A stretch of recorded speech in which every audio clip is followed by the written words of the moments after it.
할아버지, 이제 여긴 우리 집이에요. 나가세요. 너니가 어떻게 나한테 이럴 수가 있냐? 너니가 인간이냐? 제 집이었던 아파트 현관 앞에서 저는 가방 하나를 들고 서 있었어요. 68살에 쫓겨나는 겁니다. 3년 전만 해도 이렇지 않았습니다. 저축 2억이 있었고 아파트 6억짜리를 가지고 있었어요. 연금도 한 달에 280만 원 나왔습니다. 지금은 빈손입니다. 저축은 한 푼도 없고 집도 빼앗겼어요. 담보 대출 3억이 빚으로 남아 있습니다. 어쩌다 이렇게 됐을까요? 이야기를 시작하기 전 구독과 좋아요 부탁드립니다. 여러분의 가정에 행복과 건강이 찾아오고 큰 부가 들어올 거예요. 그럼 이야기 시작하겠습니다. 안녕하세요. 저는 김성민입니다. 올해 68살이고 지금은 고시원에서 살면서 아파트 경비 일을 하고 있습니다. 3년 전 일입니다. 당시 65살이었어요. 아내가 3년 전에 세상을 떠났습니다. 암이었어요. 5년 동안 투병하다가 결국 못 이겼습니다. 장례를 치르고 혼자 남았어요. 딸이 하나 있긴 한데 미국에 살고 있어서 1년에 한 번 정도 연락이 옵니다. 명절 때 안부 전화 오는 게 전부예요. 혼자 살기 시작했습니다. 아침에 일어나면 텅 빈 집이었어요. 부엌에서 혼자 밥을 먹고 저녁에도 혼자 텔레비전을 봤습니다. 외로웠어요. 6개월쯤 지났을 때 동네 등산 동호회에 가입했습니다. 혼자 있기 싫어서였어요. 매주 토요일 아침 8시에 모여서 동네 뒷산을 올랐습니다. 50대에서 70대까지 20명 정도 모였는데 대부분 은퇴한 사람들이었어요. 산을 오르고 내려와서 커피숍에 앉아 이야기를 나눴습니다. 조금씩 친해졌어요. 석 달쯤 지났을 때 새로운 사람이 들어왔습니다. 여자였어요. 50대 중반으로 보였는데 밝은 인상이었습니다. 회장이 소개했어요. 박순희 씨라고 했습니다. 56살이고 이 동네에 산 지 얼마 안 됐다고 했어요. 인사를 나눴습니다. 순희 씨는 웃으면서 잘 부탁한다고 말했어요. 그날 산을 오르는데 순희 씨가 제 옆에서 걸었습니다. 이야기를 나눴어요. 어디 사냐고 물으니 아파트 단지 이름을 말했는데 제가 사는 곳에서 10분 거리였습니다. 언제 이사 왔냐고 물으니 2달 전이라고 했어요. 산을 다 오르고 커피숍에 앉았는데 순희 씨가 제 맞은편에 앉았습니다. 커피를 마시며 이야기를 나눴어요. 순희 씨가 물었습니다. 혼자 사시냐고요? 그렇다고 대답했습니다. 아내가 3년 전에 돌아가셨다고 말했어요. 순희 씨 표정이 숙연해졌습니다. 저도 3년 전에 남편을 잃었다고 말했어요. 교통사고였다고 했습니다. 같은 처지였습니다. 혼자 사는 게 어떠냐고 물으니 순희 씨가 한숨을 쉬었어요. 외롭다고 했습니다. 아침에 일어나도 말할 사람이 없고 저녁에 집에 돌아와도 텅 비어 있다면서 가끔은 너무 힘들다고 말했어요. 공감했습니다. 저도 똑같았거든요. 그날 헤어지면서 순희 씨가 말했어요. 다음 주에도 나올 거라면서 그때 또 봐요 라고 했습니다. 다음 주 토요일이 기다려졌어요. 토요일 아침 등산 모임에 나갔는데 순희 씨가 벌써 와 있었습니다. 저를 보고 환하게 웃으며 손을 흔들었어요. 산을 오르는데 이번에도 옆에서 걸었습니다. 이야기를 많이 나눴어요. 자녀가 있냐고 물으니 딸 하나 아들 하나 있다고 했습니다. 둘 다 결혼해서 분가했는데 바빠서 자주 못 본다고 했어요. 저도 딸이 있는데 미국에 산다고 말했더니 순희 씨가 그럼 더 외로우시겠다면서 안타까워하는 표정을 지었습니다. 산을 내려와서 커피를 마시는데 순희 씨가 혼자 밥 먹기 힘들지 않냐고 물었어요. 그렇다고 대답했더니 자기도 그렇다면서 한숨을 쉬었습니다. 한 달이 지났습니다. 매주 토요일마다 만났는데 점점 친해졌어요. 산을 오르고 내려와서 커피를 마시며 이야기를 나누는 시간이 좋았습니다. 순희 씨는 항상 밝았어요. 웃는 얼굴로 제 이야기를 들어줬고 공감해줬습니다. 외로울 때 어떻게 하냐고 물으면 저도 그렇다면서 같이 한숨을 쉬었어요. 어느 토요일이었습니다. 산을 내려온 뒤 커피숍에 앉아 있는데 순희 씨가 말했어요. 오늘 점심 같이 드실래요? 갑작스러웠지만 좋았습니다. 그러자고 대답했어요. 근처 식당에 가서 점심을 먹었는데 칼국수 집이었습니다. 칼국수를 시켜서 마주 앉아 먹었어요. 순희 씨가 말했습니다. 혼자 먹는 밥이 제일 힘들다면서 이렇게 같이 먹으니까 좋다고 했어요. 저도 그렇다고 대답했습니다. 식사를 마치고 계산하려는데 순희 씨가 먼저 카드를 냈습니다. 제가 하겠다고 했더니 순희 씨가 웃으며 괜찮다고 했어요. 다음엔 선생님이 하시라면서 오늘은 자기가 낸다고 했습니다. 고맙다고 말했어요. 밖으로 나와서 헤어지려는데 순희 씨가 말했습니다. 다음 주에도 같이 점심 드실래요? 좋다고 대답했습니다. 그날부터 매주 토요일 등산 후에 같이 점심을 먹었습니다. 2달쯤 지났을 때 순희 씨가 말했어요. 평일에도 한번 만날래요? 놀랐지만 좋았습니다. 언제가 좋으냐고 물으니 수요일 저녁이 어떠냐고 했어요. 수요일 저녁 6시에 동네 식당에서 만나기로 했습니다. 수요일이 왔고 약속 장소에 나갔는데 순희 씨가 먼저 와서 기다리고 있었어요. 평소보다 화장을 진하게 한 것 같았고 옷도 예쁘게 입고 있었습니다. 식당에 들어가 저녁을 먹었는데 삼겹살 집이었어요. 고기를 구우며 이야기를 나눴습니다. 순희 씨가 말했어요. 혼자 사니까 저녁 시간이 제일 외롭다면서 이렇게 같이 먹으니까 너무 좋다고 했습니다. 저도 그렇다고 대답했어요. 집에 혼자 있으면 저녁 6시부터 잘 때까지가 너무 길다고 말했습니다. 순희 씨가 고개를 끄덕이며 자기도 똑같다고 했어요. 식사를 마치고 나오는데 순희 씨가 산책하자고 했습니다. 근처 공원을 걸었어요. 날씨가 좋았습니다. 가을이었고 선선한 바람이 불었어요. 벤치에 앉아서 이야기를 나눴습니다. 순희 씨가 물었어요. 아내분 돌아가시고 많이 힘드셨죠? 그렇다고 대답했습니다. 5년 동안 간병하다가 결국 보냈는데 혼자 남으니까 허전하더라고요. 순희 씨가 제 손을 잡았습니다. 저도 그랬다면서 남편 교통사고로 갑자기 보내고 나니까 세상이 무너지는 것 같았다고 말했어요. 손이 따뜻했습니다. 그날 밤 집에 돌아와서 잠이 오지 않았어요. 침대에 누워 천장을 바라봤습니다. 순희 씨 생각이 났습니다. 따뜻한 사람 같았어요. 제 이야기를 잘 들어주고 공감해줬습니다. 같이 있으면 외롭지 않았어요. 3개월이 지났습니다. 일주일에 2번씩 만났습니다. 토요일 등산 후 점심, 수요일 저녁. 어느새 익숙해졌어요. 어느 수요일 저녁이었습니다. 식사를 마치고 공원을 산책하는데 순희 씨가 말했어요. 성민 씨, 우리 사귀는 거 맞죠? 갑작스러웠지만 그런 것 같았습니다. 그렇다고 대답했어요. 순희 씨가 웃으며 말했습니다. 다행이에요. 저는 진지해요. 저도 진지하다고 말했습니다. 그날부터 공식적으로 사귀기 시작했어요. 순희 씨는 정말 좋은 사람 같았습니다. 항상 밝았고 웃었어요. 제 이야기를 들어줬고 공감해줬습니다. 같이 있으면 외롭지 않았어요. 가끔 집에 초대했습니다. 순희 씨가 와서 저녁을 같이 먹었어요. 순희 씨가 직접 요리를 해줬는데 맛있었습니다. 설거지를 같이 하며 이야기를 나눴어요. 집에 순희 씨가 있으니까 집이 따뜻해지는 것 같았습니다. 6개월이 지났습니다. 어느 날 저녁 순희 씨가 집에 와서 저녁을 만들어줬어요. 식사를 마치고 거실에 앉아 차를 마시는데 순희 씨가 말했습니다. 성민 씨, 우리 재혼 생각해봐요. 귀를 의심했습니다. 순희 씨가 진지한 표정으로 말했어요. 저는 진심이에요. 같이 살고 싶어요.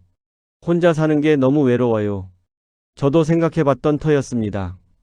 순희 씨와 같이 살면 외롭지 않을 것 같았어요. 생각해보겠다고 대답했습니다. 며칠 동안 고민했어요. 재혼하면 좋을 것 같았습니다. 순희 씨는 착하고 따뜻한 사람이었어요. 같이 살면 행복할 것 같았습니다. 일주일 뒤 순희 씨한테 말했습니다. 재혼하자고요. 순희 씨가 환하게 웃으며 고맙다고 말했어요. 꼭 행복하게 해주겠다고 했습니다. 한 달 뒤 구청에서 혼인신고를 했습니다. 순희 씨가 제 집으로 이사 왔어요. 짐이 많지 않았습니다. 옷가지와 이불 몇 개가 전부였어요. 짐을 풀고 거실에 앉아서 차를 마셨습니다. 순희 씨가 말했어요. 이제 우리 가족이네요. 그렇다고 대답했습니다. 드디어 외롭지 않을 거라고 생각했어요. 하지만 그때는 몰랐습니다. 이게 지옥의 시작인 줄 말이에요. 재혼하고 한 달이 지났습니다. 순이와 함께 사는 생활이 좋았어요. 아침에 일어나면 순이가 아침을 차려놓았고 저녁에는 같이 텔레비전을 보며 이야기를 나눴습니다. 혼자 살 때와는 완전히 달랐어요. 외롭지 않았습니다. 어느 주말이었어요. 순이가 말했습니다. 딸을 소개하고 싶다면서 오늘 저녁에 집으로 오기로 했다고 했어요. 좋다고 대답했습니다. 재혼했으니 가족을 만나야 한다고 생각했어요. 저녁 6시쯤 초인종이 울렸습니다. 순이가 문을 열었어요. 딸이 들어왔습니다. 28살 정도로 보였는데 화장을 진하게 했고 명품 가방을 들고 있었어요. 인사를 나눴습니다. 이름은 지연이라고 했어요. 반갑다고 말했는데 지연은 대충 고개만 끄덕이고 소파에 앉았습니다. 저녁을 차렸어요. 순이가 준비한 음식을 식탁에 놓았습니다. 식사를 시작했는데 지연이 말이 없었어요. 핸드폰만 보고 있었습니다. 물어봤습니다. 무슨 일 하냐고요? 지연이 핸드폰에서 눈을 떼지 않고 대답했어요. 회사 다닌다면서 그냥 사무직이라고 했습니다. 더 이상 말을 안 해서 식사를 계속했어요. 식사를 마치고 거실로 이동했습니다. 차를 내왔는데 지연이 순이한테 말했어요.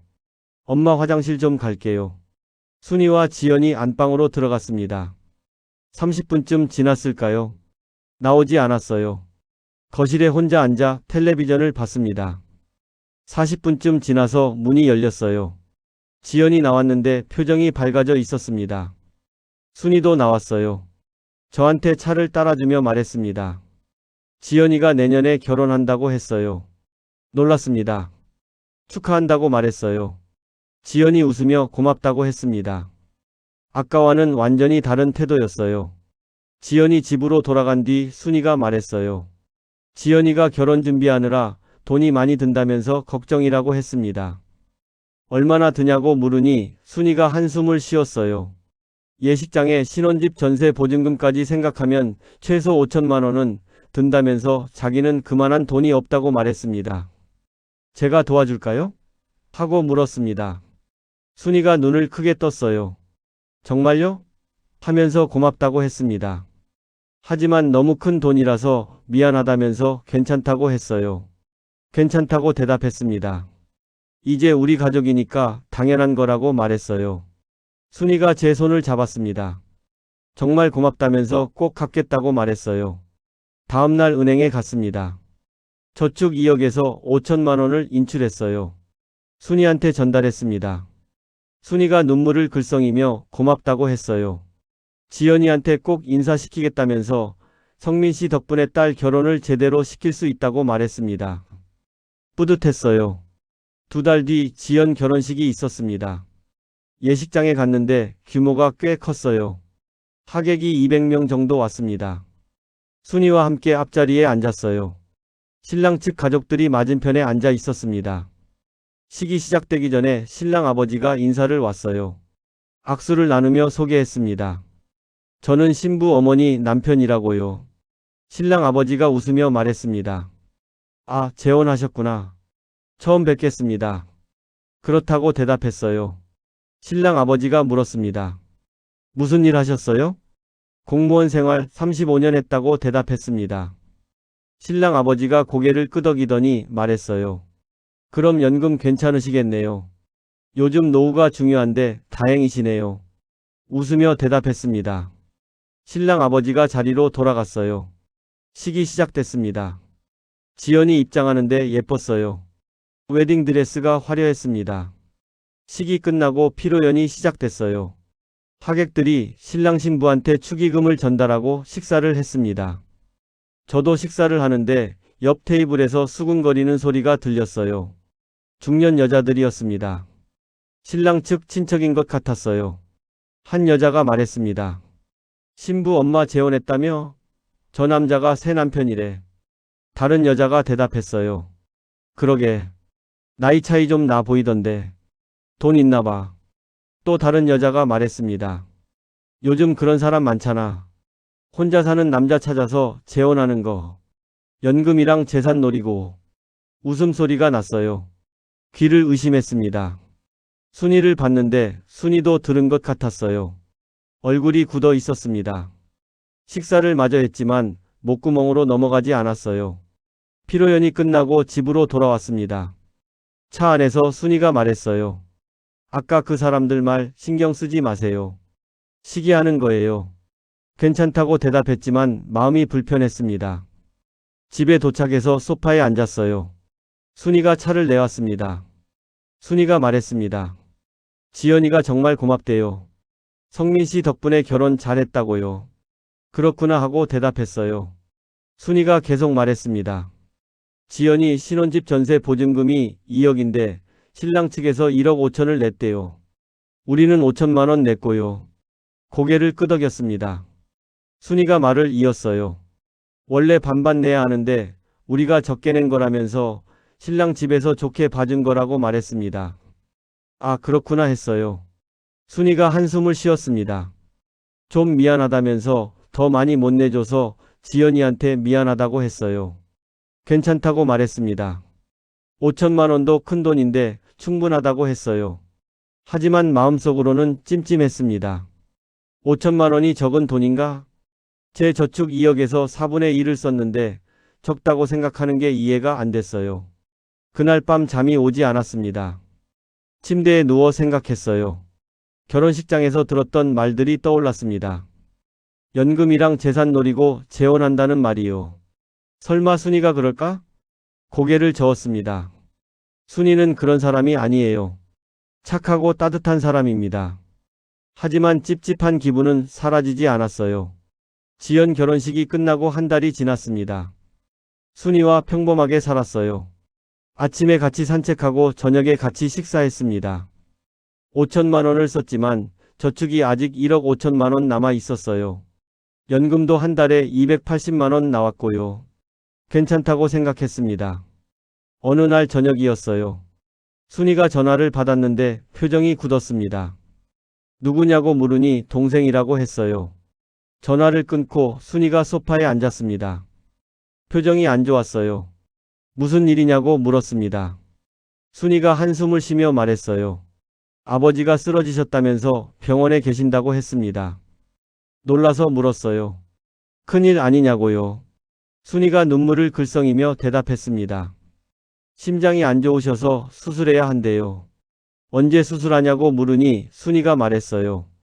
최대한 빨리 해야 하는데 수술비가 문제래요. 얼마나 드냐고 물었습니다. 순이가 작은 목소리로 대답했어요. 7천만 원이래요. 숨이 막혔습니다. 순이가 말을 이었어요. 어머니가 노안으로 거동이 불편하셔서 간병비도 필요하고 입원비도 만만치 않대요. 동생이 200만 원 있는데 턱없이 부족하다고 했습니다. 순이가 울기 시작했어요. 어떻게 하면 좋을지 모르겠다면서 아버지가 돌아가실까봐 무섭다고 말했습니다. 등을 쓰다듬어 줬어요. 순이가 말했습니다. 성민 씨, 죄송한데 좀 도와주실 수 있을까요? 얼마나 필요하냐고 물으니 순이가 대답했어요. 7천만 원이요. 머리가 복잡했습니다. 지난달에 5천만 원 썼는데 이번엔 7천만 원이에요. 저축 1억 5천만 원에서 7천만 원을 쓰면 8천만 원 남습니다. 고민했어요. 순이가 말했습니다. 정말 죄송해요. 하지만 아버지 목숨이 달린 일이라서요. 나중에 꼭 갚을게요. 나중에 어떻게 갚냐고 물으니 순이가 대답했어요. 제가 일을 해서라도 갚을게요. 몇 년 걸려도 꼭 갚겠어요. 한숨을 쉬었습니다. 좋다고 대답했어요. 도와드리겠다고 했습니다. 순이가 제 손을 잡으며 고맙다고 말했어요. 정말 고맙다면서 평생 잊지 않겠다고 했습니다. 다음날 은행에 갔습니다. 7천만 원을 인출했어요.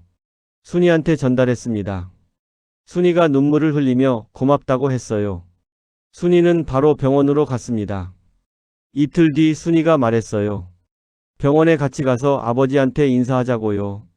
병원에 갔습니다. 중환자실에 계셨어요. 순이 아버지는 70대 후반으로 보였습니다.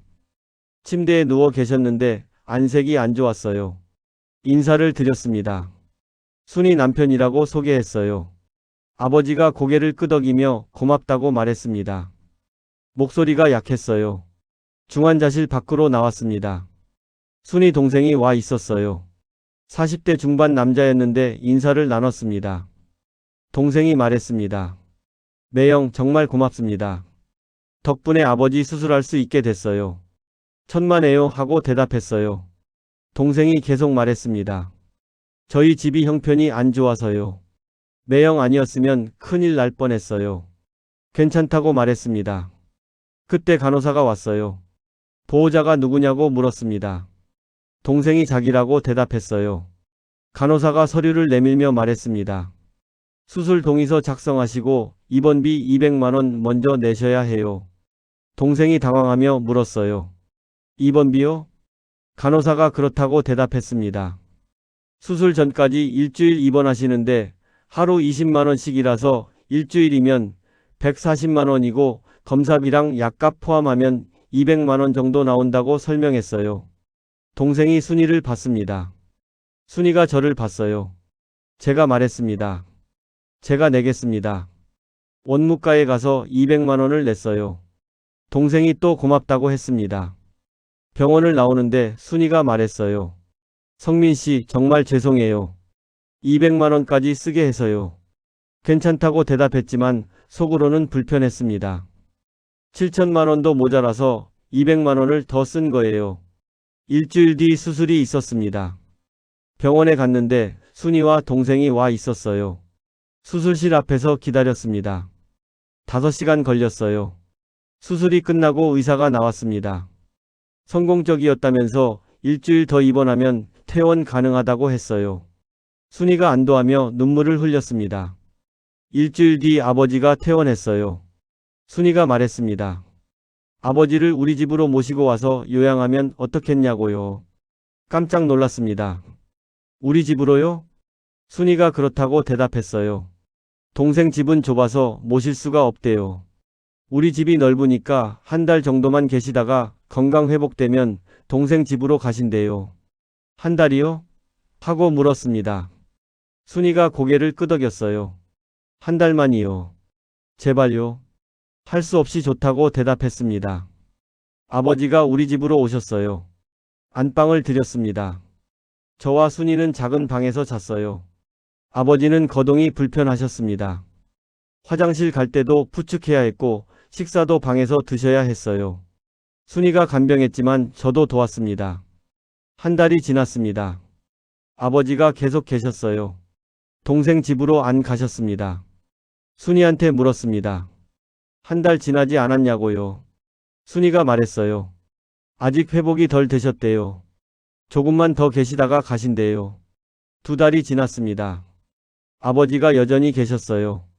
저는 안방을 못 쓰고 작은 방에서 잤습니다. 허리가 아팠어요. 3달째가 됐을 때 순이한테 말했습니다. 이제 동생 집으로 가시는 게 좋겠다고요.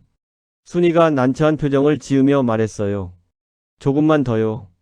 아버지가 여기가 편하시대요. 편하시면 계속 계시겠다고 말했습니다. 순이가 화를 냈어요. 제 아버지인데 왜 그러세요?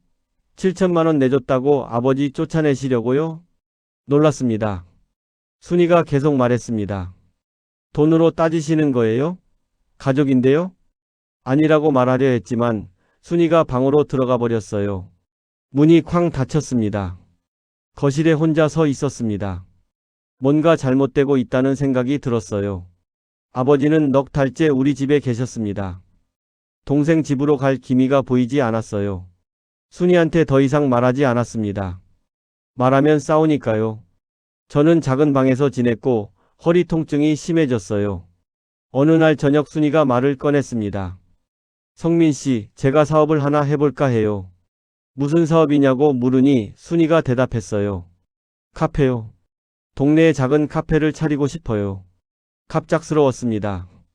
왜 갑자기 카페냐고 물었어요. 순이가 말했습니다. 제가 집에만 있으니까 답답해요. 뭔가 하고 싶어요. 카페 하면 수입도 생기고 좋잖아요. 수입이 얼마나 되냐고 물으니 순이가 대답했어요. 한 달에 500만 원 정도는 벌 수 있대요. 친구가 카페 하는데 잘 된대요. 그럼 해보라고 말했습니다. 순이가 말을 이었어요. 근데 초기 자금이 필요해요. 얼마나 필요하냐고 물었습니다. 순이가 조심스럽게 대답했어요. 1억 5천만 원이요. 숨이 막혔습니다. 순이가 빠르게 설명했어요. 권리금이 5천만 원이고 인테리어가 4천만 원, 기계랑 집기가 3천만 원, 초기 재료비가 2천만 원, 운영 자금이 1천만 원 필요하대요. 제 저축을 확인했습니다. 8천만 원 남아 있었어요. 부족하다고 말했습니다. 저축이 8천만 원밖에 없다고 했어요. 순이가 말했습니다.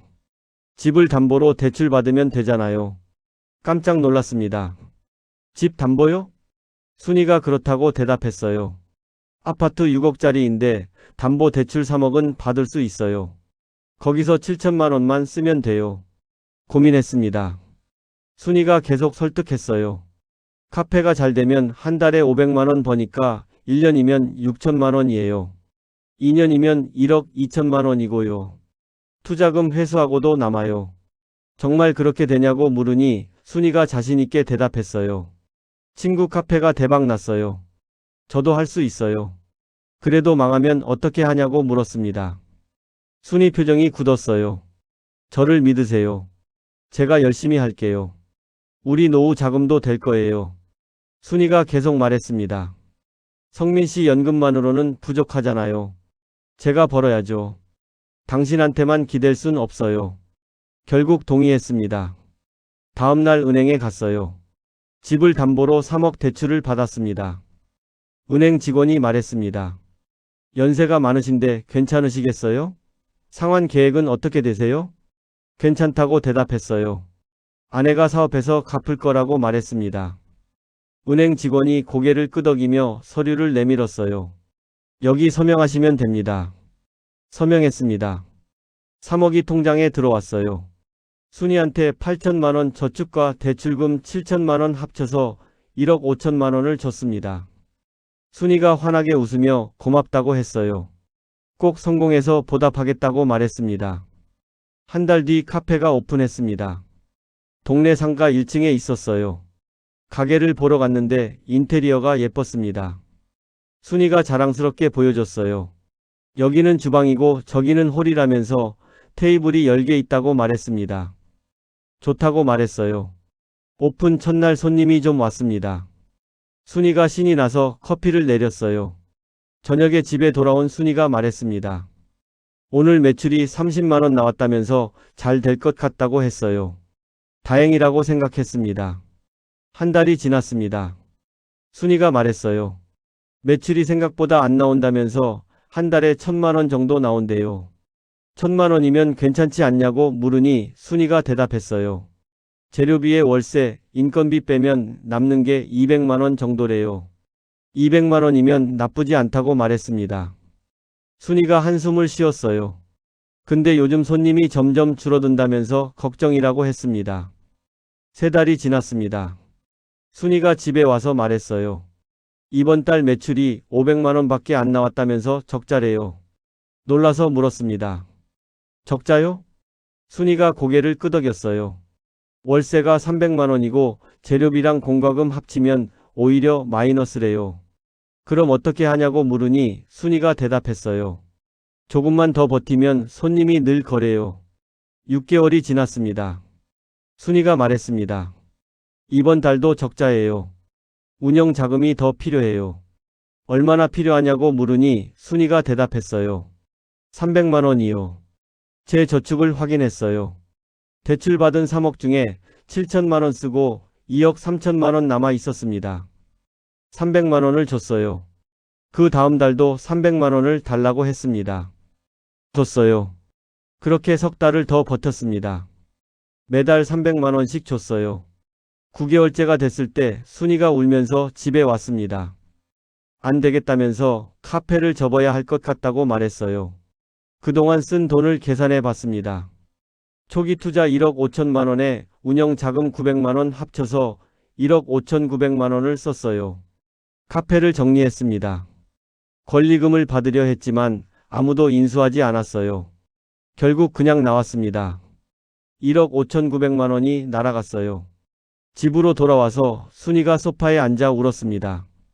제 잘못이라면서 돈을 날렸다고 했어요. 위로했습니다. 괜찮다고 말했어요. 하지만 속으로는 무너지는 것 같았습니다. 저축 확인했어요. 2억 3천만 원에서 900만 원 쓰고 2억 2,100만 원 남았습니다. 그런데 대출 3억이 있었어요. 순이가 울면서 말했습니다. 미안해요. 제가 무능해서 이렇게 됐어요. 아니라고 말했지만 순이는 계속 울었어요. 그날 밤 잠이 오지 않았습니다. 계산해 봤어요. 지연 결혼자금 5천만 원, 아버지 수술비 7,200만 원, 카페 사업 1억 5,900만 원, 총 2억 8,100만 원을 썼습니다. 초기 저축이 2억이었는데 다 쓰고 대출까지 받아서 8,100만 원을 더 쓴 거예요.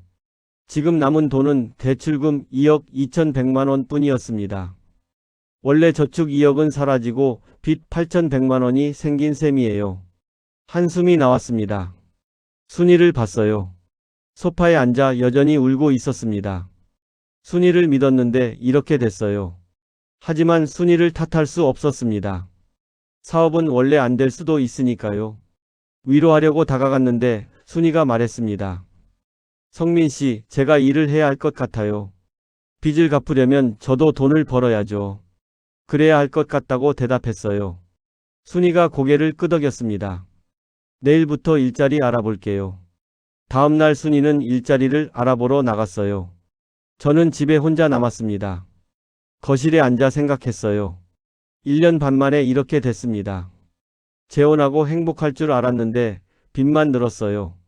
뭔가 잘못되고 있었습니다. 제5장 담보 대출 약 2,100자. 카페를 접고 한 달이 지났습니다. 순이는 일자리를 못 구했어요. 나이가 많다면서 아무도 안 뽑아준다고 했습니다. 생활비가 부족했어요. 연금 280만 원으로 생활하는데 관리비, 식비, 공과금 쓰면 남는 게 없었습니다. 대출 2억 2,100만 원은 그대로 있었고 거기서 조금씩 빼서 썼어요. 석 달이 지나자 2억 2,100만 원이 2억으로 줄었습니다. 이대로 가면 1년 안에 돈이 다 떨어질 것 같았어요. 어느 날 순이가 말했습니다. 추가로 대출을 받아야 할 것 같다고요. 이미 3억 대출 받았다고 말했습니다. 순이가 대답했어요. 더 받을 수 있어요. 집이 6억인데 담보 대출 한도가 4억까지래요. 1억 더 받으면 돼요. 고민했습니다. 순이가 설득했어요. 지금 2억밖에 없는데 이것도 곧 떨어져요. 1억 더 받아서 여유 있게 살아요. 결국 은행에 갔습니다. 대출 상담을 받았어요. 은행 직원이 서류를 보며 말했습니다. 이미 3억 대출이 있으시네요. 추가 대출 받으시려고요? 그렇다고 대답했어요. 은행 직원이 물었습니다. 연세가 67세이신데 상환 계획은 어떻게 되세요? 연금으로 갚을 거라고 말했습니다. 은행 직원이 계산기를 두드렸어요. 연금이 280만 원이시면 대출 4억에 대한 이자가 한 달에 200만 원 정도 나와요.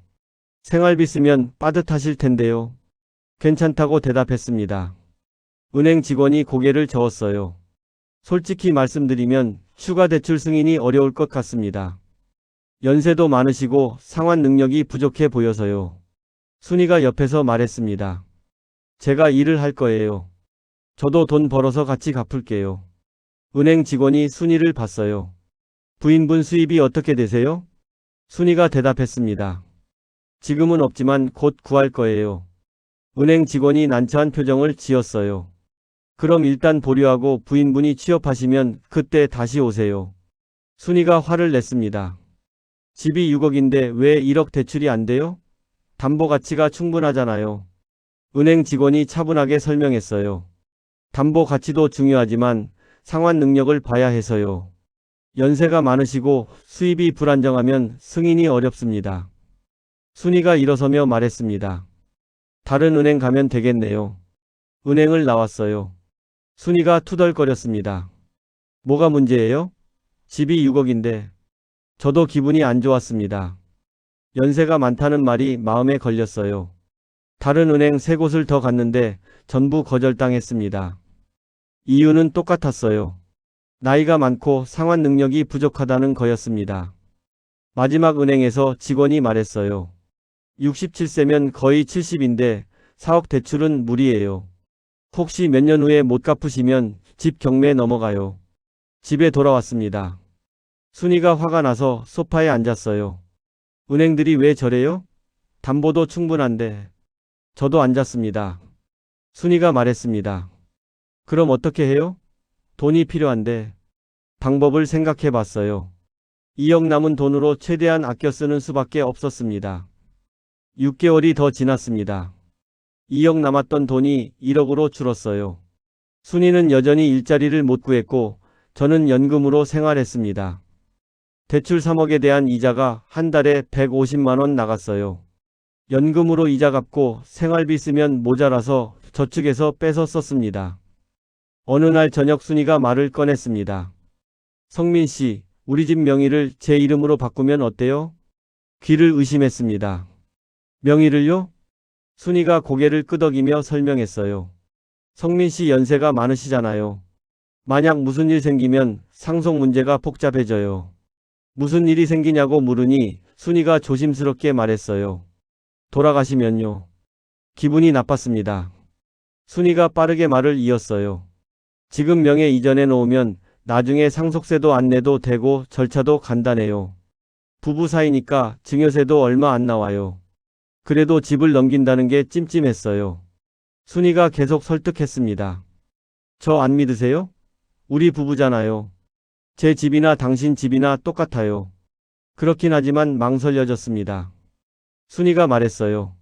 그리고 명의를 제 이름으로 하면 대출도 더 받을 수 있어요. 제가 아직 50대니까 은행에서 승인해 줄 거예요. 그 말에 귀가 솔깃했습니다. 대출을 더 받을 수 있다면 당장 생활비 걱정은 덜 수 있었어요. 며칠 동안 고민했습니다. 순이가 매일 설득했어요.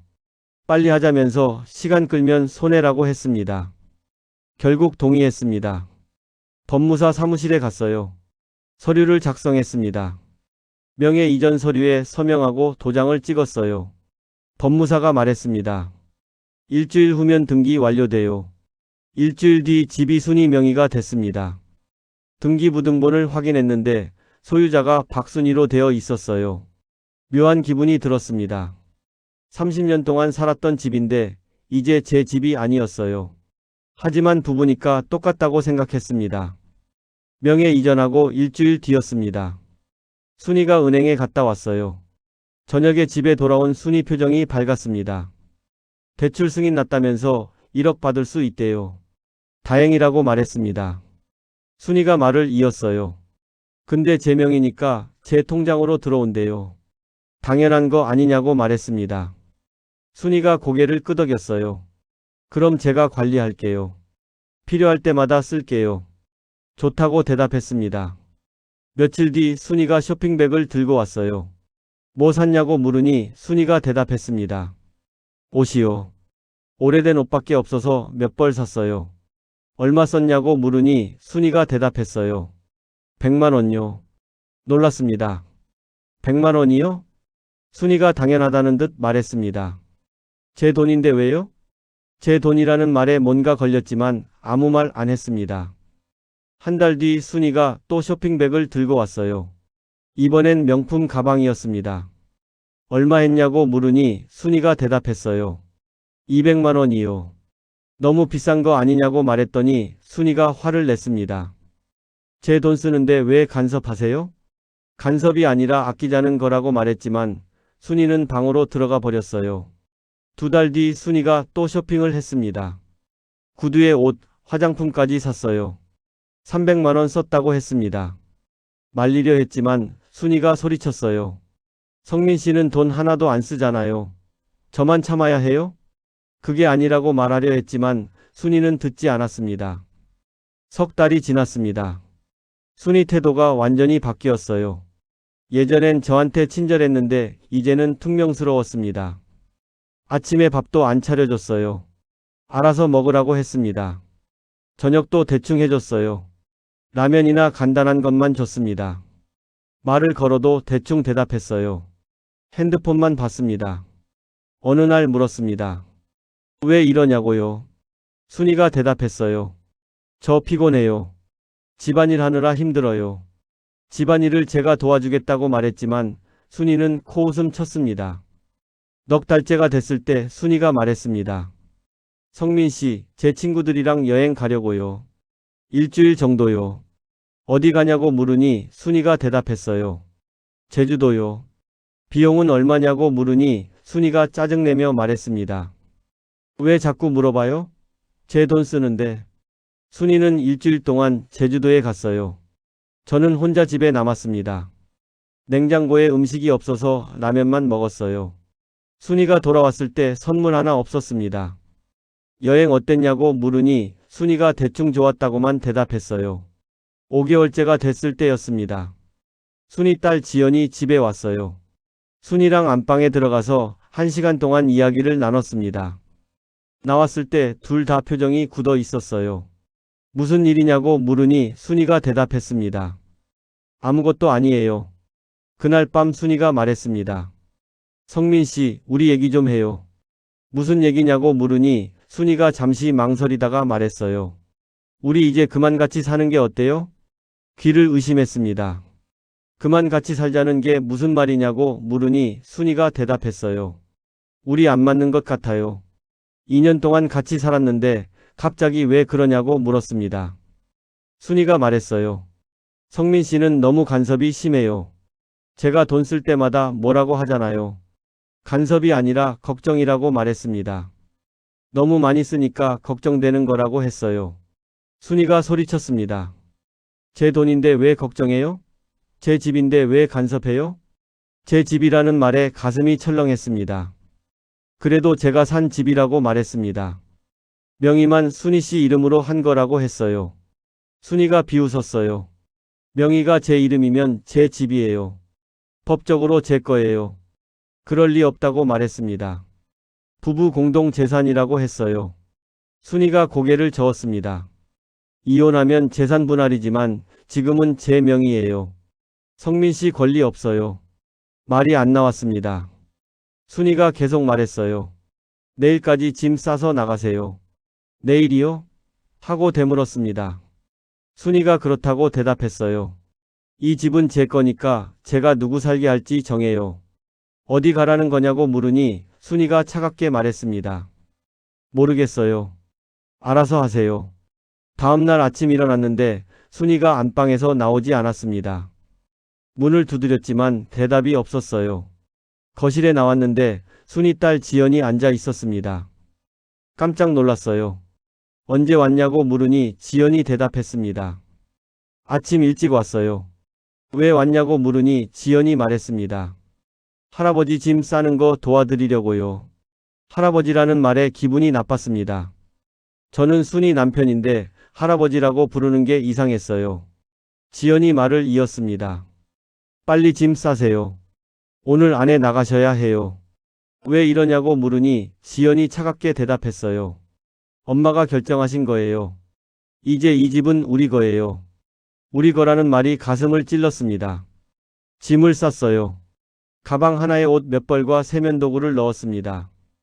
거실로 나왔는데 순이 아들도 와 있었습니다. 처음 보는 얼굴이었어요. 아들이 팔짱을 끼고 서서 저를 봤습니다. 표정이 차갑고 무표정했어요. 순이가 안방에서 나왔습니다. 현관으로 가라고 했어요. 현관 앞에 섰습니다. 가방을 들고 신발을 신었어요. 순이가 말했습니다. 지난 2년 동안 고생하셨어요. 고생했다는 말이 비꼬는 것처럼 들렸습니다.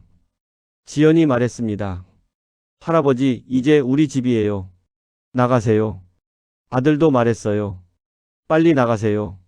저희 바빠요. 문을 열고 나갔습니다. 뒤에서 문이 쾅 닫히는 소리가 들렸어요. 복도에 혼자 서 있었습니다. 67살에 쫓겨났습니다. 엘리베이터를 타고 1층으로 내려왔어요. 아파트 단지를 나와 길을 걸었습니다. 어디로 가야 할지 몰랐어요. 근처 공원 벤치에 앉았습니다. 가방을 옆에 놓고 멍하니 앉아 있었어요. 2년 동안 뭘 한 걸까요? 지연 결혼자금 5천만 원, 아버지 수술비 7,200만 원, 순위 카페 사업 1억 5,900만 원, 추가 대출 1억, 총 3억 8,100만 원을 썼습니다. 그리고 집까지 빼앗겼어요. 초기 자산이 8억이었습니다. 저축 2억에 아파트 6억이었어요. 지금 남은 건 가방 하나뿐입니다. 연금은 있지만 대출 4억 이자를 갚아야 해요. 한 달 200만 원씩 나갑니다. 연금 280만 원에서 이자 200만 원 갚으면 80만 원 남아요. 그걸로 어떻게 살까요? 한숨이 나왔습니다. 핸드폰을 꺼냈어요. 딸한테 전화했습니다. 신호음이 오래 울렸어요. 받지 않았습니다. 문자를 보냈습니다. 아빠야, 급한 일이 생겼어. 전화 좀 해줘. 답장이 없었어요. 1시간을 기다렸지만 연락이 오지 않았습니다. 친구한테 전화했어요. 대학 동기였는데 10년 전에 마지막으로 통화했습니다. 신호음이 울렸어요. 받았습니다. 오랜만이라고 인사했어요. 친구도 오랜만이라고 대답했습니다. 급한 일이 있어서 그러는데 며칠만 재워줄 수 있냐고 물었습니다. 친구가 난처하게 말했어요. 미안한데 우리 집이 좁아서 어려울 것 같아. 무슨 일 있어? 자세히 설명하기 싫어서 대충 집을 잠깐 비워야 한다고 말했습니다. 친구가 말했어요. 그럼 고시원 알아봐. 요즘 고시원 괜찮던데. 알겠다고 대답하고 전화를 끊었습니다. 부동산에 갔어요. 고시원을 알아봤습니다. 한 달 40만 원짜리가 있다고 했어요. 방을 보러 갔는데 너무 좁았습니다. 침대 하나 놓으면 끝이었어요. 하지만 선택의 여지가 없었습니다. 계약했어요. 보증금 50만 원에 월세 40만 원이었습니다. 연금에서 이자 갚고 남은 80만 원 중에 40만 원을 월세로 내면 40만 원이 남아요. 그걸로 한 달을 살아야 합니다. 고시원 방에 들어가 침대에 앉았습니다. 30년 동안 살았던 아파트 30평에서 고시원 3평으로 왔어요. 눈물이 났습니다. 일주일이 지났습니다. 일자리를 알아봤어요. 67살을 받아주는 곳이 별로 없었습니다. 경비 일자리를 찾았습니다. 한 달 200만 원이었어요. 면접을 봤는데 합격했습니다. 다음 주부터 출근하라고 했어요. 이제 경비 일을 해야 합니다. 35년 공무원 생활했던 67살 남자가 경비복을 입게 됐어요. 첫 출근 날 경비실에 갔습니다. 유니폼을 받았어요. 남색 경비복이었습니다. 입고 거울을 봤는데 초라해 보였어요. 일을 시작했습니다. 주민들 택배 정리하고 차량 출입 확인하고 민원 처리했어요. 오후에 대학 동기를 우연히 봤습니다. 아파트에 사는 주민이었어요. 동기가 저를 봤습니다. 깜짝 놀란 표정이었어요. 성민아, 너 여기서 뭐해? 경비 일한다고 대답했습니다. 동기가 당황하며 말했어요. 무슨 일 있어? 공무원 연금 받잖아. 개인 사정이 있다고 대충 얼버무렸습니다. 동기가 난처한 표정을 지으며 그래, 힘내 하고는 빨리 지나갔어요. 저녁에 고시원으로 돌아왔습니다. 침대에 누워 천장을 봤어요. 이게 제 인생입니다. 67살의 고시원에서 살면서 경비 일을 합니다. 2년 전만 해도 아파트 30평에서 연금 받으며 편하게 살았는데 지금은 이렇게 됐어요. 순이를 만난 게 실수였습니다. 지금은 1년이 더 지나서 68살이 됐습니다. 고시원에서 살고 있어요. 한 달 40만 원짜리 방입니다. 침대 하나 놓으면 끝인 공간이에요. 화장실과 샤워실은 복도 끝에 있는 공용시설을 씁니다. 매일 아침 6시에 일어납니다. 세수하고 옷을 갈아입고 나가는데 고시원 복도에서 20대 청년들과 마주칩니다. 야간 알바 마치고 들어오는 학생들이에요. 저를 보면 고개를 숙이고 지나갑니다. 일터로 갑니다. 아파트 단지 경비실이에요. 아침 7시부터 오후 4시까지 일합니다. 한 달 200만 원을 법니다. 주민들 택배 정리하고 차량 출입 확인하고 민원 처리합니다. 오후 4시에 퇴근해서 고시원으로 돌아옵니다. 방에 들어와 침대에 앉으면 온몸이 쑤십니다. 68살 몸으로 하루 9시간 서 있기가 쉽지 않아요. 저녁은 편의점 도시락을 사 먹습니다. 4,000원짜리요. 고시원 공용 전자레인지에 데워서 방으로 가져와 혼자 먹습니다. 텔레비전을 보다가 밤 10시쯤 잠자리에 듭니다. 이게 제 하루예요. 한 달 수입은 200만 원인데 지출은 이렇습니다. 고시원 월세 40만 원, 식비 50만 원, 교통비 10만 원, 생활비 20만 원 쓰면 80만 원 남습니다. 여기서 빚을 갚아야 해요. 집을 담보로 받은 대출이 3억이 있습니다. 원금은 못 갚고 이자만 갚는데 한 달에 100만 원이에요. 제 경비 일 수입 200만 원으로는 이자도 못 갚습니다. 다행히 연금이 있어요. 한 달 280만 원 나오는데 전부 빚 이자 갚는 데 씁니다. 200만 원은 대출 이자로 나가고 80만 원은 생활비 부족분 메꿉니다. 그렇게 1년을 살았습니다. 빚 3억은 그대로예요. 원금은 한 푼도 못 갚았습니다. 이자만 1200만 원 갚았어요. 가끔 생각합니다.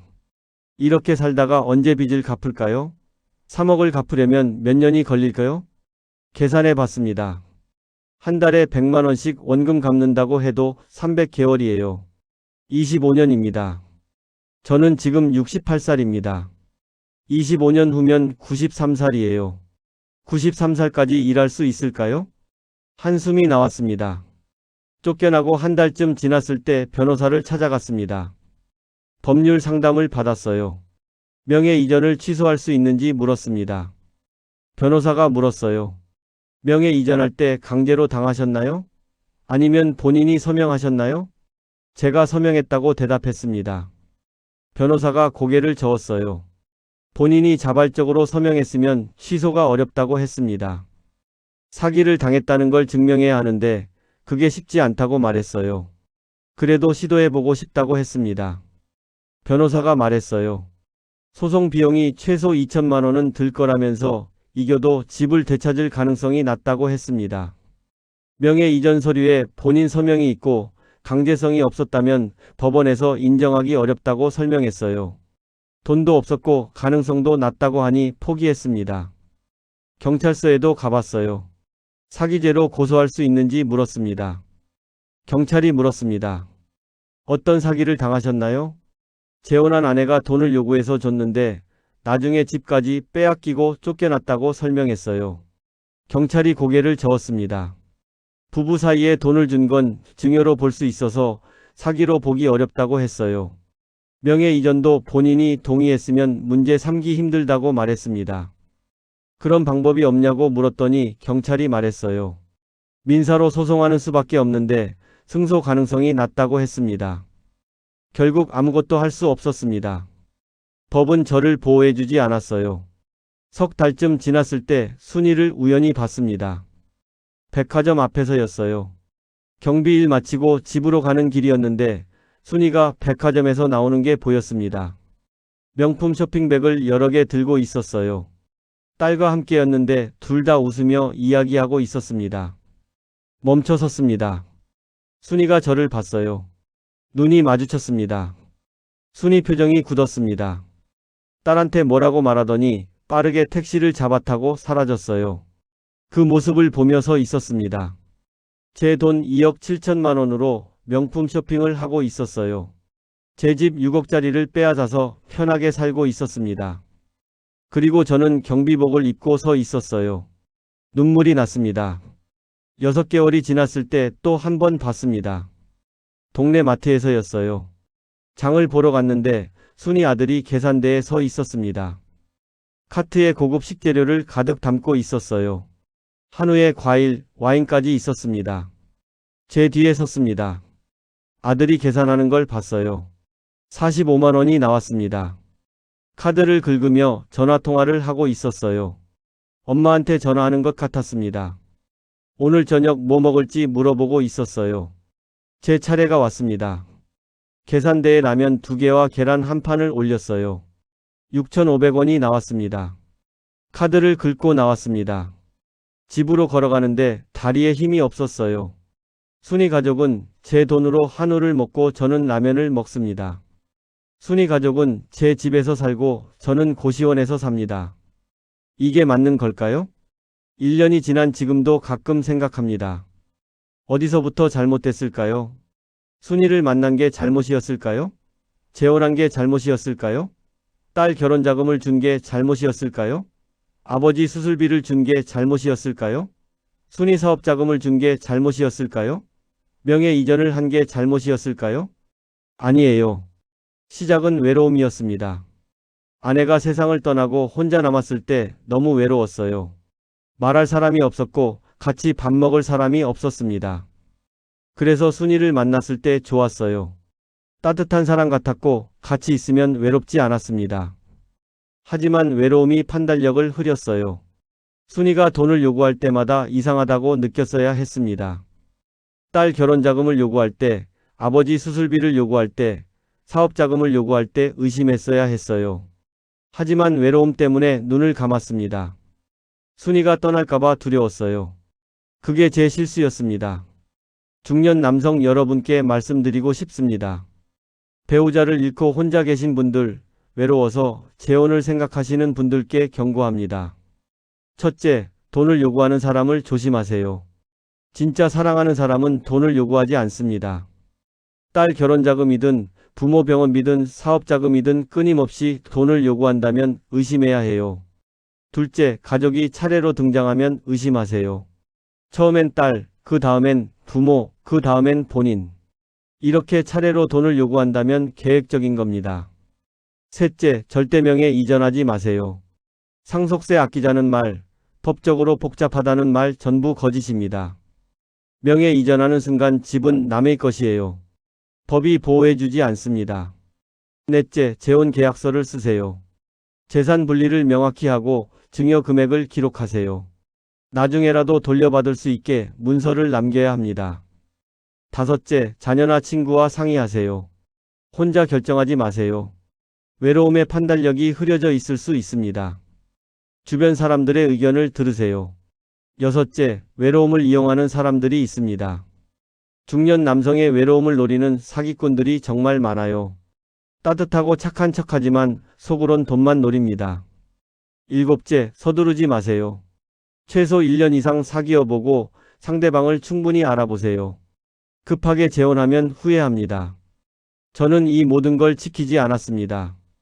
그래서 68살의 고시원에서 살면서 경비 일을 하고 있어요.